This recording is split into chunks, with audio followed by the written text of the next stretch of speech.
Hi, Bilal. It's a pleasure having you at IANS. Thank you so much for your time and congratulations Thank for the new book.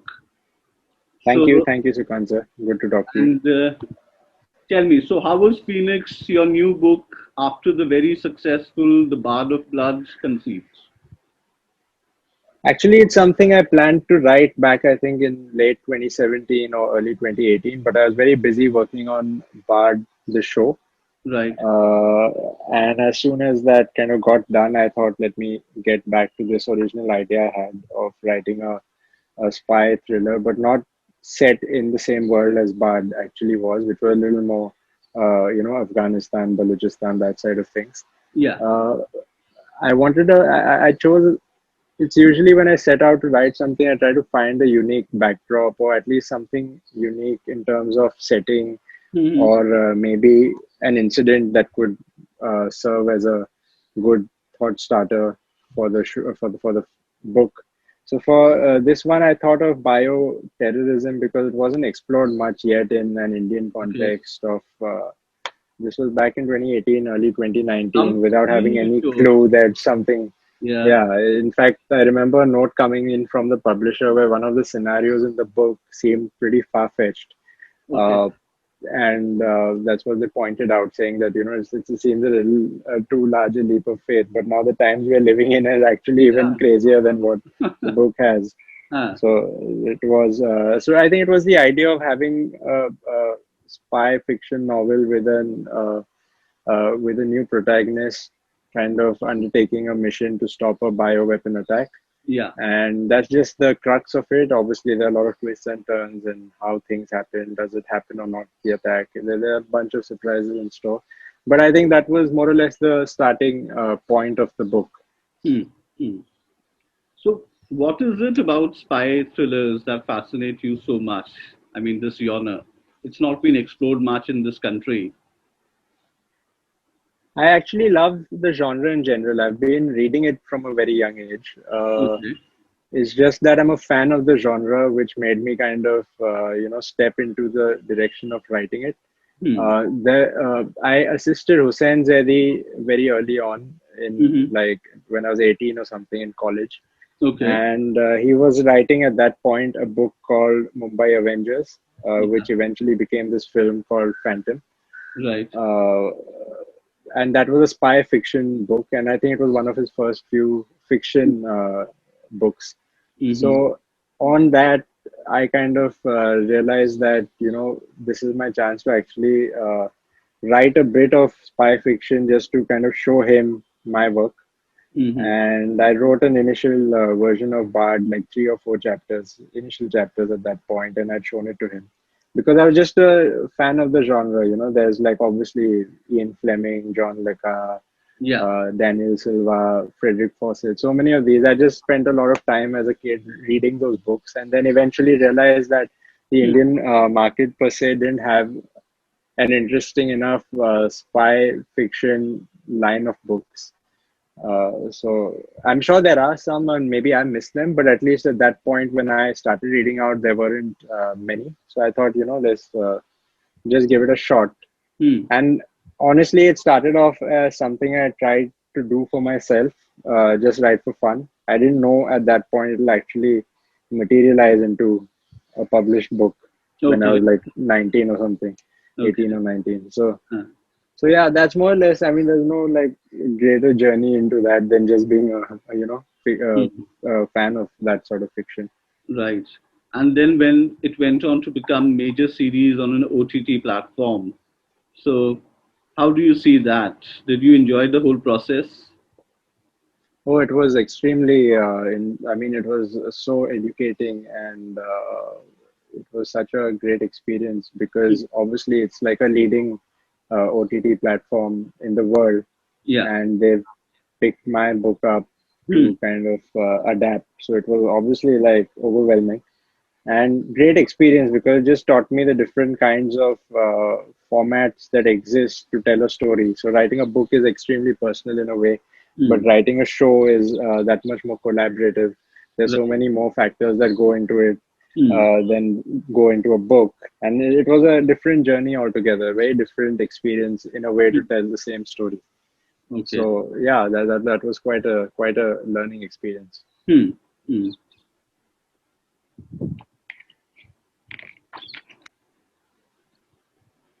Can we expect a dramatization of the Phoenix very soon? There is something in the pipeline. A producer has picked up the rights, optioned it, Okay. but obviously they want to be the first to speak about it. It's for a Of film, course. not a show this time, is what I'm Okay. told. So Hmm. let's hope that materializes into something. Hmm. So, what is the kind of research that you put in your work? I mean, this is considering the Bard of Blood. There was a major element of intelligence agencies and geopolitics, strategy. So, how much research do Mhm. you have to put in it, and how do you go about it? See, the kind of fiction that I write, and this doesn't stand true for all sorts of fiction, but the kind I write needs research to support the initial storyline that I kind of concoct. Okay. It's what makes the research for me is functional so that I can infuse elements of reality into what is otherwise a fictional storyline, right? It's like typical Hmm. commercial fiction Hmm. writing in that sense. So obviously, my background with working with Hussein sir played a massive role in it because he guided me throughout the process on Bard of Blood. He obviously is like this. He's got like tons of resources, and he is Hmm. obviously uh, well connected in certain areas of getting hands on, intelligence and just stuff that can be used. So, working with him in my early days, I used to help him with his research actually for his Hmm. non-fiction books also. Hmm. And when it came down to working on my book, he actually helped me because he was in touch with a few people who could help me out. And then another example is when I was in US and my friend from school was who settled there for a while. His ex-girlfriend's father was in the CIA as an interrogator. Okay. So it was a chance encounter, so Hmm. to speak, where I just managed to realize that okay, this girl's dad works there. Then I asked my friend, can I like send him a mail with a bunch of Hmm. questions? It was just to like get what is an American perspective on conflicts that are India, Balochistan, Afghanistan, all that. So, but having said that, I just look at research as a way to make your storyline that much more believable for the purposes of the book. It's Right. not at any point put out there as this is a definitive I get version you. of what's happening in the world, Hmm. right? So it's what makes an enjoyable story, I guess, if I can Hmm. put it Hmm. simply. So, have you ever thought about getting into any other genre besides spy thrillers? I actually have written two books which are not spy thrillers. One is Imran Hashmi's autobiography. Okay. More than an autobiography, it was about his son's battle with cancer Oh, when okay. he was 3 or 4. So I worked with him on that, and that's where like we became really good friends through Hmm. that journey. Which is actually he launched Bard of Blood, the book. Then we kind of worked on that. Second book of mine was actually his book, and then from there he actually acted in the show as well. So it's been quite a journey with him. Yeah. But that's one book that I've done. It's non-fiction. It's Hmm. about how his son battled cancer and how Hmm. hope and optimism plays an important role in a fight like that. It's just something that connected with me. And when Penguin kind of set the meeting up, the censor set the meeting up with him, and he wanted someone to help him write it because he was shooting films, I just jumped at that opportunity. That was one book. The second book was actually is actually my third book. It's called The Stardust Affair. It's Okay. actually a fiction thriller again, nothing to do with espionage, but it's a different kind of thriller set in the world of uh, Bollywood, and Hmm. it's a little like a Sidney Sheldon novel. It's Okay. in that zone, and I've like obviously look up to him as a writer, and Hmm. that just served as an interesting form of writing. So it was Hmm. my attempt at trying to do something in that zone. So it's not exactly a spy thriller. So actually, it's just Bard of Blood and now the Phoenix out of the four books that are espionage. It's just like me getting back to espionage after Bard in a way. Hmm. So, what is it about writing that fascinates you so much? I think it allows you to escape from like the realities of life. It's just that sometimes, obviously, life one day at a time, nothing seems to have changed. But when you look back at it in a Hmm. larger perspective, so much has changed. But that one day at a time can get pretty banal. So Yeah. writing allows you to jump past all of that into like a Hmm. fictional way of how things can happen, and it's just escapism in a way, and that's Hmm. something that I enjoyed. Uh, Hmm. Especially the kind of writing that I do is just like telling fun stories, you know. Uh, of course, outside of Imran's book, which was a little more serious than all of Yeah. this other stuff. Yeah. But yeah, but it's just something that I enjoyed doing, you know, from a very young age. It's actually Hmm. the only subject, English and uh, language and literature, that I actually enjoyed and did well at in school. So it's just something that it just seemed organic to pursue that. At this age, you are writing so much. Aren't you missing out on other things in life? Clubbing, all other things?